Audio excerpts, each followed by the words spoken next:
Welcome to episode 2 of Living in Jesus.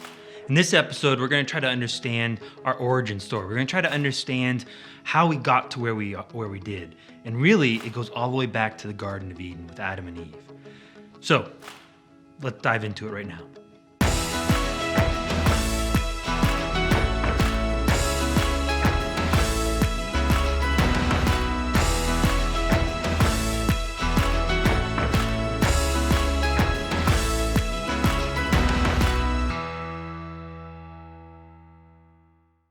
When I was in school, being trained as an engineer, I was taught to break down a problem into its most basic levels, into the first principles. So you would start with this really complex problem and you would just slowly break it down until suddenly you had smaller problems and a better understanding of it. And what was so great about that is the moment you understood the problem from a first principle perspective, then you could begin to come to the conclusion as to what the answer needed to be. Well, that's sort of what I want to do here in this video is I want to understand our problem, but from a first perspective or first principle sort of way, which means going back to understanding it as to what it means and relates to Adam and Eve. And what's so beautiful about that is because if I can understand the story of Adam and Eve in greater ways, then I can understand my story and your story, because all of our story really is connected back to what happened in the garden with Adam and Eve. So we're going to start with a verse in 1 Thessalonians chapter 5 and verse 23. Here Paul writes, he says, "Now may the God of peace himself sanctify you entirely, and may your spirit and soul and body be preserved complete without blame at the coming of our Lord Jesus Christ." What we see here is that Paul is praying and he says, "Now may the God of peace." I can't help but think that when he used the word peace, he thought of the Hebrew word for shalom, which is often translated as peace, but it means so much more than just peace. It means wholeness and health and even prosperity. It's a blessing that you would do well. And so when he's saying here, this God of peace, this God of shalom would sanctify them, he wanted to be clear that it wasn't just a part of them. It wasn't just an aspect of their life or who they are, but rather their whole being. And to emphasize that point, he goes on and he says that this God of peace would sanctify them entirely, their spirit, their soul, and their body. What he was doing in there is he was letting us know that there's these main components that go into a person. And those three main components are spirit, soul, and body. Now, I want to use a diagram to sort of illustrate these three parts and how they all fit together. And the reality is you and I, as men and women, we are far more complex than any single diagram would ever reveal. So that's good to know, right? That you're deeper than a single diagram. And so this diagram is going to be an oversimplification and it's going to lack nuance. But I think it will serve its purpose to help us understand how these three parts function together. So we want to start first with the spirit. The spirit ultimately is the most important part of who we are. And the reason I say that is because when God surveys planet Earth, he really sees two groups of people. It's not male and female. It's not those who are free and those who are not. It's not, employers and employees. It's not even those who cheer for the right hockey teams and those who don't. What he's really seeing is ultimately those who trust in him and those who don't. Those who have a Christ spirit and those who don't have an Adam spirit. And so which category you fall into really depends upon your spiritual condition. So the spirit really is the most important part of who you are. It's the core of who you are, the essence of who you are. And in fact, I say that because in the Genesis account where God created Adam and Eve, it says there that he says, "Let us make man in our own image." Well, think about that. What kind of a being is God? Well, God's a spiritual being. That's what we learn in John chapter 4. So God being spirit, making man in his own image. Therefore, what kind of a being are you and I? Are we human beings having spiritual experiences, or are we spiritual beings having human experiences? Most people, if they're honest, would say that they typically seen themselves as human beings with spiritual experiences, going through life, dealing with human problems, ever so often having an encounter with God. But the reality is, I think a more accurate representation of who we are is we're spiritual beings. who, yes, have the same human problems, same human circumstances and situations, but as spiritual beings now, I've got a whole other set of resources to deal with them. Meaning right now, we've got spiritual resources. I've got Jesus right now enabling me, empowering me as I share this video with you guys. And so we're going through life as spiritual beings, able to access those spiritual resources. That's the core of who we are. Well, what about our soul then? And here's where a lot of people have kind of said, well, aren't soul and spirit kind of one and the same? And they've kind of seen them as just two words describing the same object, sort of like car and automobile. Well, the reality is they're not the same. And I say that because we got a couple verses that if they were the same would be awfully weird and puzzling. For example, one verse is the one we just looked at in 1 Thessalonians 5:23. Paul used the definite article in front of the spirit and the soul, meaning that they're not the same. If they were the same, that would imply that he's got a stuttering problem, or at least the Holy Spirit does. But that's not the case. But the writer of Hebrews makes it even clearer. In Hebrews 4 and verse 12, he says that there's a distinction between soul and spirit. They're not one and the same. And so really what we need to understand then is if there's this distinction here, well, what is the soul all about? And maybe the best way to understand the soul is to understand the soul is comprised of our mind, our emotions, and our will. Our mind's our thinker. It's where we store information. So 2 + 2 = 4. When you're driving a car, red light means to stop, green light means go, yellow light means speed up. Well, it doesn't mean that. A lot of people think yellow light means to slow down. But in actuality, a yellow light means stop unless you can't and then proceed with caution. At least that's what the nice police officer told me, but that's a different story. Now, I use that illustration though on purpose because I think it's a great picture of how our mind works. In that our mind is where we store information. So red lights and green lights, and what yellow light means. And some of it is accurate, like the red light and green light understanding. And some it's not so accurate, like yellow light means speed up or even slow down. The problem is, in our mind where all that information is stored, it's not like it's stored separately. It's not like on one side of our mind, that's where all the true and accurate facts are labeled and you got blue tags on it and it's very clear and okay, we got that. And then on the other side of my mind with orange tags, these are labeled wrong, inaccurate, but I recognize it as such. In my mind, that's where I store what I believe to be true. Whether it's true or not is almost secondary. I just believe it to be true. And so that's where all my facts are stored. Well, let's go a little further with this. Because I like to think of our mind as sort of like an iceberg. I don't know if you've ever seen an iceberg in person. I've never had that privilege. I've only seen pictures or videos of it. And I marvel at the enormous size of those things. Because what we're seeing above the surface is really only 10% of the whole iceberg. That there is a 90% of the iceberg is actually below the surface.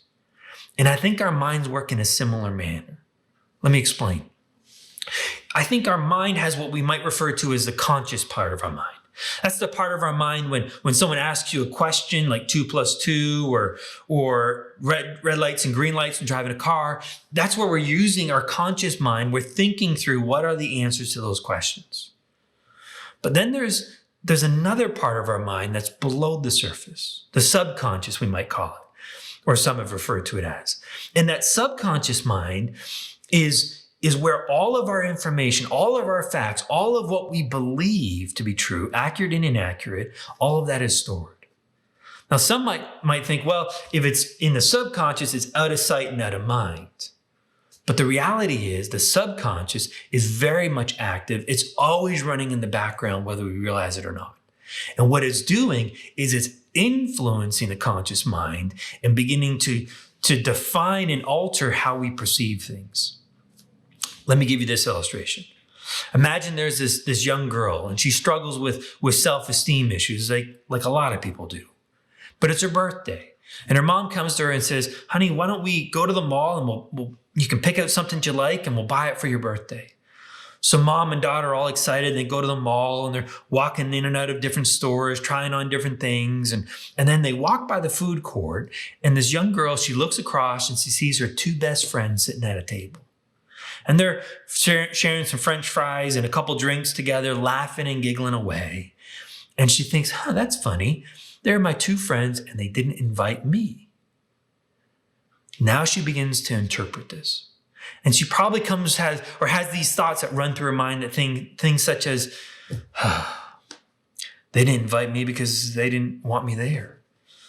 They're not really my friends. In fact, they probably only have me around so they can laugh at me at all the times when I'm not around. I knew it.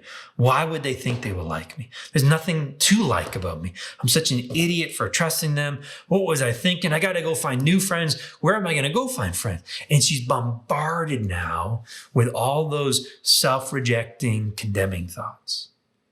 Now she's not sitting there going, well, because I got low self-esteem issues, therefore. She's not making the connection.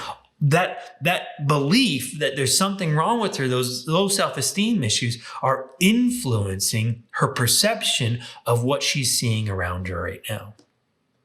And so the subconscious is filtering up and influencing the conscious mind all the time. I mean, maybe the truth is her two friends are there at the mall to buy her a birthday present, and that's why they didn't invite her. But that's not what she thinks. That's not where her mind goes because of the low self-esteem that she carries. So that's how our mind operates. What about our emotions?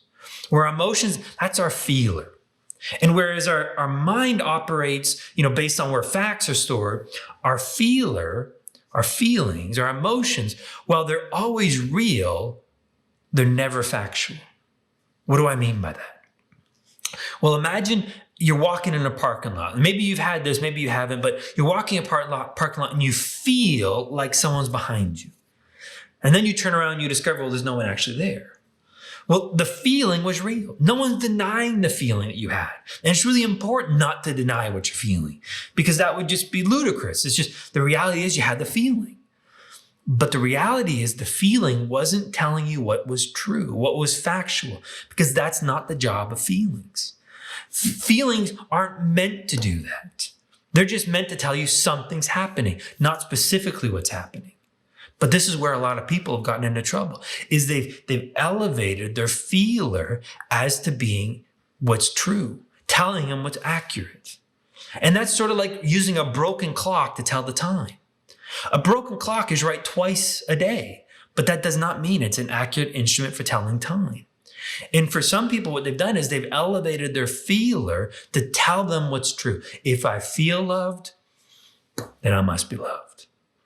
But if I don't feel loved, then I'm not loved. If I feel like I belong, then I belong. But if I don't feel like I belong anymore. And so they're letting their feelings dictate what's real and what's true. And what happens now is I'm going to try to control my feelings, which is about as effective as trying to hurt a bunch of cats. It just, you can't be done. But that's what a lot of people try to do. And here's why often. So you imagine your feeler on a scale of 0 to 10, where 0 is calm, cool, and collected, and 10 is an anxious or intense, ready to explode kind of intensity. And we go through life and your emotions are supposed to go up and down. That's normality, right? If you're facing a big test or you got a big challenge, I would expect your feelings to go up. And then when that test is over and it's sort of passed, I would expect it to come back down. Again, normality. But for a lot of people, we go through life and those rejections and those trials and those difficulties, they just hit us over and over again. And we never seem to have time to recover. And so our feeler just seems to go up and up and up and up and up to the point where 7 becomes the new normal, the new 0, which means that after a great night of sleep, you wake up and I feel great, but your feeler's at a 7. And now it doesn't take a whole lot. Couple of fairly minor instances, and that feeler moves up 2 or 3 points. Well, because you're starting off at a 7, suddenly you're at a 9 or a 10. And when your emotions are a 9 or a 10, it's so hard to ignore them. And you often begin to explode at that point. Or you make all kinds of rash or irrational choices where you're just basically trying to get that feeler back down to a 7. So you pop off and scream at someone, or you run away and hide, or you just go eat something to feel better. Basically, whatever I can to bring that feeler back down to a 7. Or maybe you're on the other side of the extreme, where basically feelings have been so uncomfortable for you, you just basically shut everything down and try to go numb. And you just try to ignore everything and bury everything. It's no different. Instead, all you're doing is you're just making choices to ignore all those feelings. And the reality is feelings aren't bad. We moralize feelings, and there is no moral to a feeling. It's not good nor bad. They just are. They're a gift from God. But they're not trying to tell us what's real and what's true. That's not their job. They're not meant to be the test of what's factual. All they are is to tell us something's happening. And we got to find out what's happening. So if you feel like someone's behind you, don't ignore the feeling, but you go and you find out what's true. You look behind you to find out what's factual, but not based on your feelings. Well, that brings us now to our will. And our will's our chooser. It's where we do or we don't. And even if you decide to not make a choice, you still made a choice. And so what happens now is my mind, what I believe to be true, the facts that I carry, and my emotions, what I'm feeling, will go to influence my choices, influence my will. But think about it. If my mind is filled with bad intel, and my emotions are either screaming at me or I'm doing everything I can to ignore and suppress them, what are the odds of me making good choices? Not very good at all. In fact, what ends up happening is I often make choices either based on the lies or based on whatever I have to do to get the feeling that I want. And that gets us into all kinds of trouble. But together, your mind, your emotions, and your will, that makes up your unique personality. And it's through your soul that you and we get to relate to one another. Think about it. When you meet someone, you get to know them based on their mind. What do they think about certain things? What do they believe about certain things? What are their feelings? What's their favorite colors? What do they enjoy doing? And what are the choices they've made? You're getting to know someone through their personality, uniqueness of their soul. And so we can start to see how the spirit and the soul kind of fit together. Now, again, our diagram is oversimplified, right? There's all kinds of blurred lines here, and it's not as easy to just, separate the soul and spirit for us often. And I think there's a lot of overlap and blurred lines there, but nonetheless, there is a distinction. But together, they would make up what the Bible refers to as the inner man, which leaves us with the third part, which is our body, the outer man. And the body is anything physical, really. It's not just what you and I can see externally in terms of our arms and legs and knees and ears and nose and so forth, but it makes up even the insides of us, the kidneys and the intestines and your heart and your brain. All of that is the physical part of your body. But the body ultimately is the least important part of who you are. Now, please understand, I didn't say it's unimportant. It is important because it's part of you, but it's the least important compared to the spirit and the soul. It's really basically your mobile home. As one author that I admire, Bill Gillum, used to call it your earth suit. And I think that's such a great phrase because if you think about it, as an astronaut who goes out in outer space, they need a spacesuit in order to live and survive and operate in that environment. Well, here on planet Earth, our spirit and our soul needed a body, an earth suit, in order for us to interact and operate in this world. So it's through my body that I can relate to the world around me. Through my soul, I can relate to one another. And through my spirit, that I can relate and commune with God. And together, that's who we are. And in fact, we can even see these three parts in the Genesis account.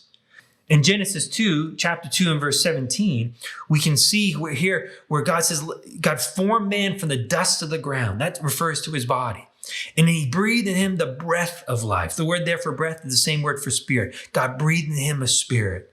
And as a result, it became a living soul. Literally, that's the word used for being. It literally became a soul. So we can see even in the creation, this body and the spirit and the soul. And so together, that's who we are. That's how God made Adam and Eve in the beginning in this paradise. The Garden of Eden, that's what Eden literally translated as paradise. But let me ask you a question about paradise. Did Adam and Eve, did they have any needs? Well, to answer that question, I think it's important to understand the distinction between having needs and being in need. Let me illustrate. Right now, as you watch this video, do you have a need for oxygen? Of course you do. Are you in need of oxygen? I hope not. Otherwise, we got to call 911, right? But I don't know how I'm going to do that because this is recorded. But anyways, hopefully you're not in need of it. And the reason is you're not because the room is filled with it, right? You're amply supplied. So you have a need for oxygen, but you're not in need of oxygen. Do you see the distinction? Well, I think Adam and Eve in that garden, they had needs because they were people, but they were never in need. Why not? Well, because God was supplying all their needs. All right, well, that kind of begs the question then, what were their needs? So let's sort of understand that. And maybe what we'll do is we'll break it down with our diagram and we're going to start with the body. And I want to start with the body because the body's the easiest, the one we understand the most. What are the basic fundamental needs of the human body? I think it includes things such as food and water. It includes things such as air and shelter and warmth and rest and exercise, although I sometimes wonder if I'm trying to disprove that one. But those are the basic fundamental needs of the human body. All right, make sense? Well, let's get a little bit trickier now. Let's think about our soul. And maybe here to kind of navigate us, we'll think about the soul based on its three parts: the mind, the will, and the emotions. So the mind is my thinker. The mind's where I store my information. So what do I need there? Well, I need accurate information. I need truth or wisdom. That's what I need to be stored in my mind. What about my will? In my will, I think we need discernment. And I like the definition of discernment. Discernment is the ability to make good choices. So you think about it. You're driving that car and that green light turns yellow. And yellow light means stop unless you can't, and then proceed with caution. And now you got a choice to make. Do I stop or do I keep going? And that choice is going to be based on a number of factors. Is the car in front of me stopping? What are the road conditions like? How fast am I going? How close am I to the red light? How late am I? How many other red lights have been stuck behind? Is there a cop around, right? There's a number of factors that go into this decision, if we're honest, right? Well, discernment is the ability to take all those factors and then make a good choice. Now, as I thought about this, I began to realize there's a difference between wisdom and discernment. Remember King Solomon?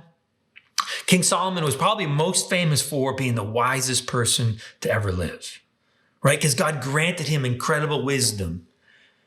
And so he wrote much of the wisdom literature, Proverbs and Ecclesiastes and some of the Psalms. And even Jesus says no one was as wise as King Solomon.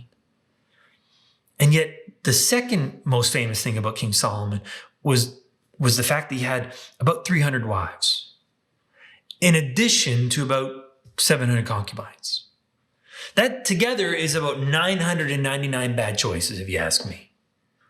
You see, for all of his wisdom, for all of his insight, he consistently made bad choices, had multiple wives, multiple concubines, and then he was the first king of Israel to engage in idol worship because he would build all these false temples and high places to all the false gods that belonged to all the women he's sleeping with. And so for all of his wisdom, boy, did he ever make a lot of bad choices. See, I began to think about some of the people I know, some of my friends, and I know some people who are absolutely brilliant. I mean, understanding complex things down to the finest levels. And yet they can't seem to get out of their own way, just repeatedly shooting themselves in the foot. And for all their wisdom and insight, they just keep making dumb choices. And then I have some other people who they're not dumb by any stretch of the imagination. They're smart, but they just consistently make good choice after good choice after good choice. And you see there them exercising tremendous discernment. What about our emotions then? right? Our feeler. There, I think we need things like we need peace. Especially when you have to make choices, right? I mean, the fact that when your emotions are screaming at you, we often tell people, take a step back and calm things down so we can remove that emotional interference so I can think clear. So we need things like peace. We need things like patience, especially if you've got little kids. We need things like hope and joy. And we need things like love. But I want to be really specific here. We need love for other people. Right? Kindness and compassion towards those, towards our family, towards our friends, and even towards those who don't like us, our enemies maybe. We need love for them too. Now, that love for others, that's not a love coming in, that's a love going out. But don't I need love? Absolutely. Because I can't give what I don't have. So the love I need coming in, that love coming in, that's going to be a function of my spirit. That's going to be a function of who I am. Remember, that's the spirit. That's the essence of who we are. And so on a spiritual level, that's where I need to be loved. I need to be accepted. I need to be approved and valued and significant. I need to have worth. I need to belong. Those are the basic necessities of our spirits and who we are. And so together we can see all of these needs. But let's go further with all this. Let's think about the body for a second. What happens to the human body if I take air away from someone for 10 minutes? They're dead. If I take water away from someone for 10 days, they're dead. If I take food away from someone for 10 hours, okay, well, maybe not 10 hours. If I take food away from someone for 10 weeks, what happens? They're dead. I'm told that medically that the human body can go on average 6 weeks without food, depending on your condition going in. Well, does that mean for 41 days, everything's great and wonderful, and then suddenly on day 42, at the end of 6 weeks, you fall down dead? Of course not. That's not how it works. See, what happens is you begin to experience death, and you're experiencing death the moment the body stops digesting its last meal. And it starts first with hunger pains. And then it begins to grow and you become a little bit more fatigued and on edge and you become hangry. That's a real thing, right? And so you're not thinking clearly and you get upset and easily agitated. And then you start feeling weak and lethargic, and then your body begins to shut down and it eats away at itself, right? First, unfortunately, in this order of muscles, and then it starts eating away at the fat, and it begins to shut down selectively organs until finally everything shuts down and everything stops. And we pronounce death, but that person was experiencing death the whole time. So death really is the absence of life, the absence of getting our needs met. And so what we have listed here is as what we need is really life to the body. Because the moment you take it away, the body begins to experience death. You take away warmth and we begin to experience hypothermia. That's an experience of death. And so what we have here is more than what the body needs. It's really life to the body. And then we look at the soul and what we need in the soul. That's life to the soul, because you begin to take it away and we begin to experience death there. So you take away wisdom and we begin to believe lies. And you take away discernment and we begin to have poor choices. And you take away hope and joy and peace and patience, and we begin to experience things such as anxiety, frustration, and dismay and despair, and bitterness and self-centeredness towards other people. That's what death in the soul looks like. The experience of death. It doesn't mean the soul stops functioning. It doesn't mean the soul, disappears. It just means it's experiencing death. And then what we've got here in the spirit, that's actually life to the spirit. And what that means is because you and I are spiritual beings, that's life to us on the most basic fundamental level. It's the core of who we are. It's the essence of our being. Meaning, regardless of who you are, your race, your gender, your age, your nationality, your likes, your dislikes, your hobbies, every single person needs to be loved. That's life to them. We need to be accepted and to be approved and have value and to belong and have significance. Don't fault yourself for having those needs. That just makes you human. We are created to be in need. We are created to be dependent on those. You see, the reality is, remember who meets these needs. It was God. One of the unique aspects of God, what makes God God, it tells us in John chapter 5 that God has life in himself. Meaning that what makes God unique is that he doesn't need to go looking for life. He's got it inside of him. Whereas you and I, as created beings, we're not self-sustaining. We don't have life on our own. We need to go find it in God. And so for Adam and Eve, God was the source of all that. And I think he kind of did it in this way that he satisfied and overflowed the needs of their spirit in such a way that it flowed out into their soul and into their body. That God so loved Adam that love overflowed into Eve. And so Adam had love for Eve.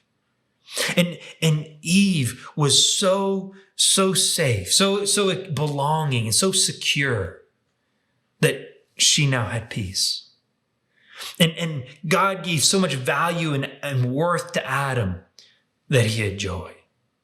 Right? So this idea that God was the source of life to them. So they had everything they needed satisfied by him and by God alone. That was paradise. That was perfection. The Garden of Eden. Well, did it stay that way? Of course not. Right? God had given them a simple command. In Genesis 2 and verse 17, he said this, "From any tree of the garden you may eat freely, but from the tree of the knowledge of good and evil you shall not eat. From the day you eat of it, you will surely die." There were many trees in the garden, but two in particular. There was the tree of life and the tree of the knowledge of good and evil. Notice it wasn't the tree of good and the tree of evil, but the tree of the knowledge of good and evil. Why is that significant? Because God had given them a command to not eat of that tree, because the day you eat of it, you will surely die. Now let's think about this for a little bit, because that's a bit odd, right?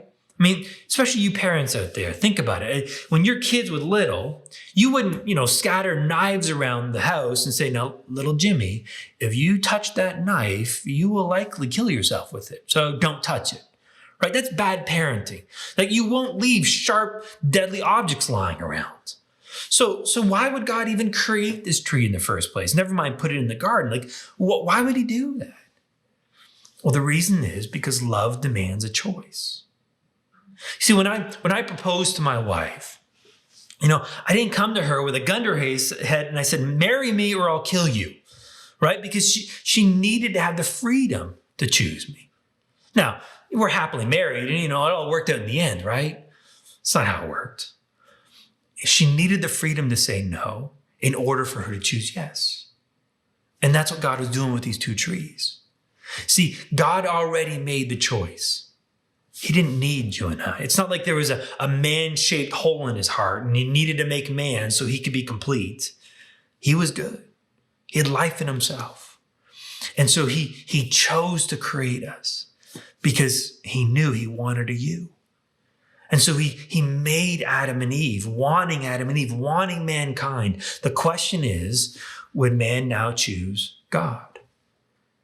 And so he gave them these two trees so they have a choice. So it wasn't about the trees, really. It could have been two chairs or two rivers or two mountains or two pairs of shoes or two hats. It was just needing to have a choice. And he says, though, the day you choose of this tree, the wrong tree, that's the day you will surely die. Now, that warning, it's really important to understand that warning wasn't a punishment. It was a consequence. Here's the difference. A consequence is inherent to the act. right? If you run headfirst against the wall, your head's going to hurt, right? You're going to have a headache. That's not because of some punishment. That's just an inherent consequence of the action of banging your head against the wall. A punishment might be related to an initial act, but it's a separate act on its own. So what that's saying is, God's not saying to Adam and Eve, listen, if you betray me, if you eat of that tree, I'm going to be so angry. I'm going to kill you. That would be punishment.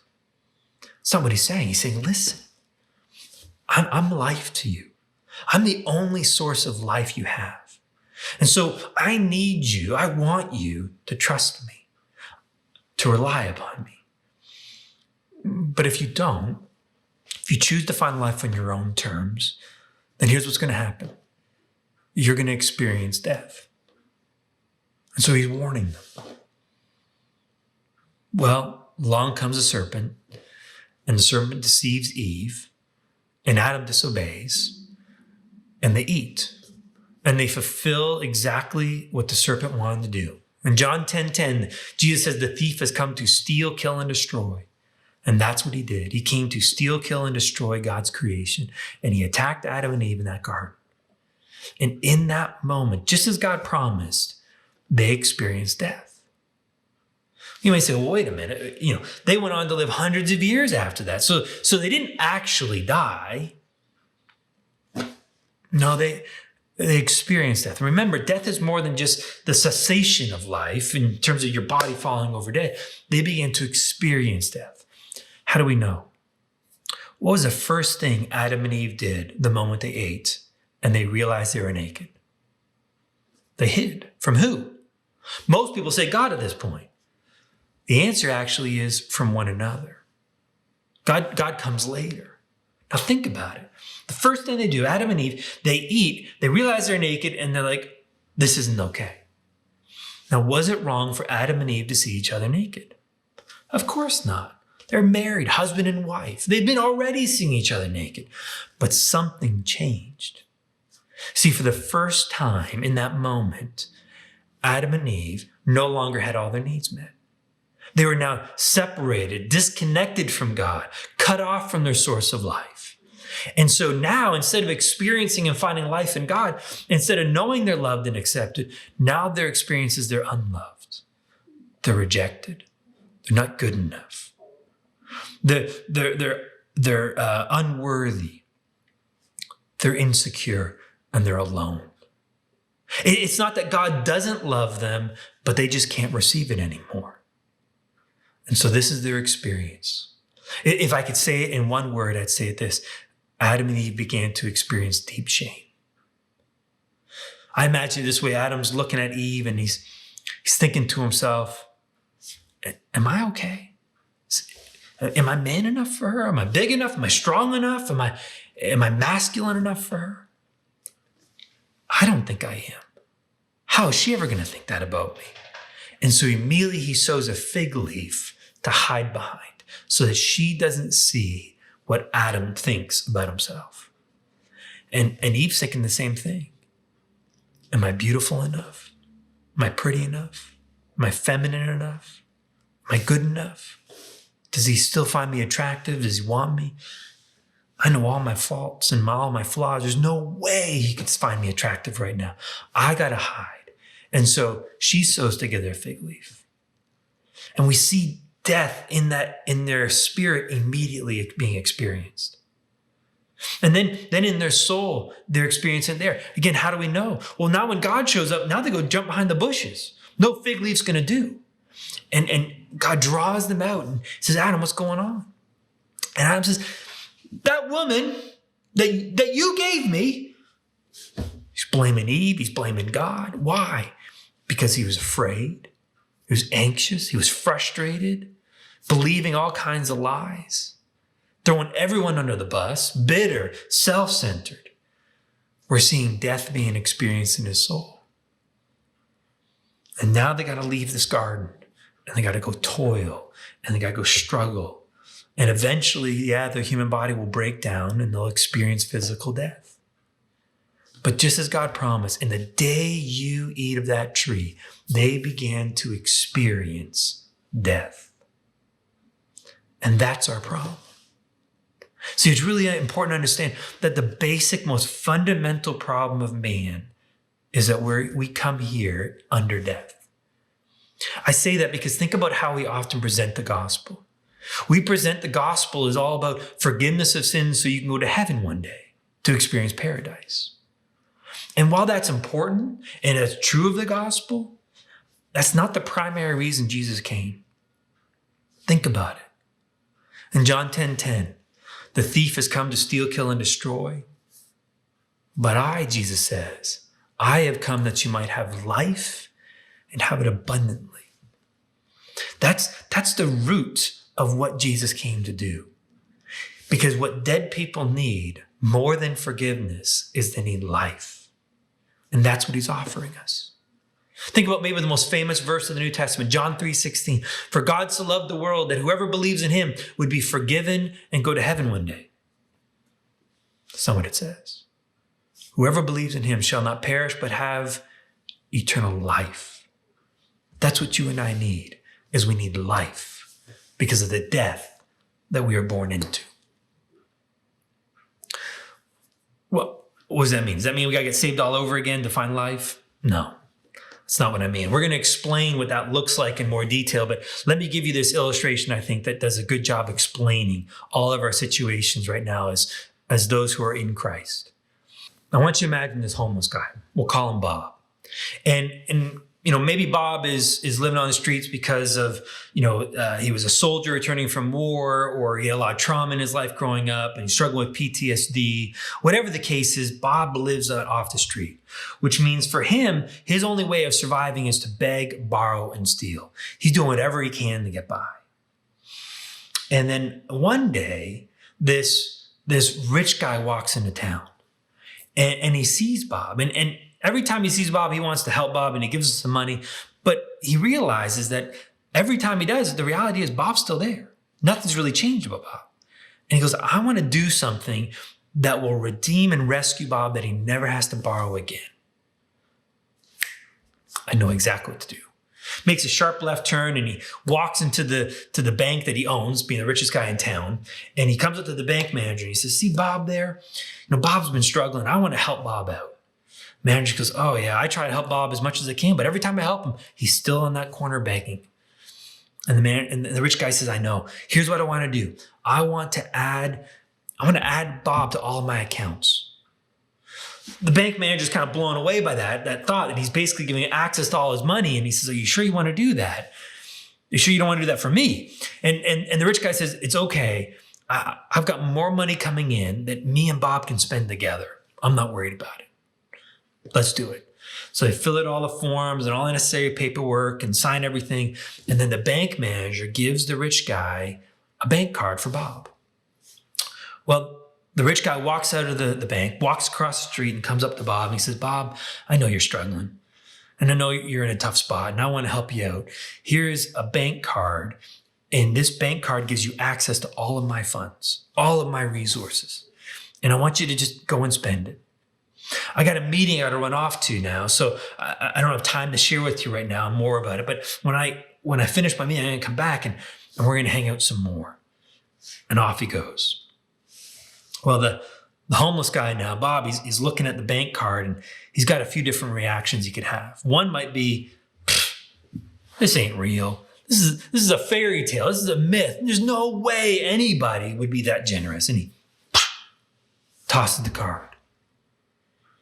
Or maybe he looks at the card and he thinks, all right, this guy's pretty nice. He's generous. He's helped me out, but there's no way he's given me all of his money. What he's probably done is he's set up an account. He's put a few $100s in there, and that's great. That's wonderful. This will be my in case of emergency fund. Will be when begging fails, then I can use this to get a meal if I need it. Or maybe he's just looking at the card and goes, I don't know how to use this. I don't understand this thing. And he just puts the card in his pocket. Now he's hungry. What's he going to do? He's probably going to go back to what he knows, which is to beg, to borrow, and to steal.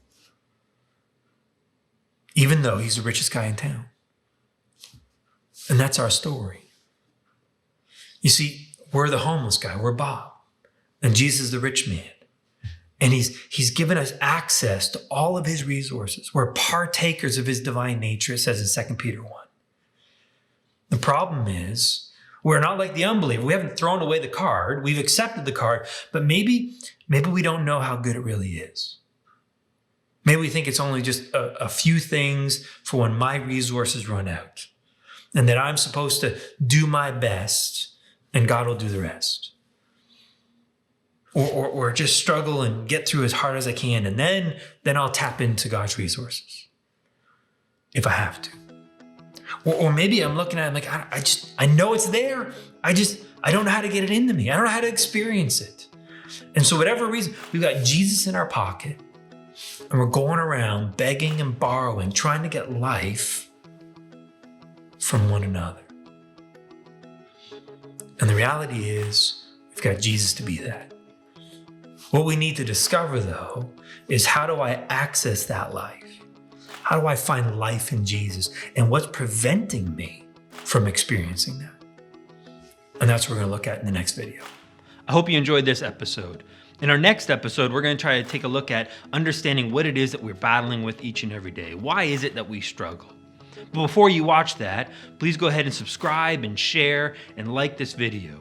We want as many people to understand who they are in Jesus and who Jesus is in them as possible. And if the Lord leads you, check out our website, crossways2life.org, and there you can support this ministry so we can allow more of these videos to go out free so as many people can understand this wonderful thing called the gospel. Thank you.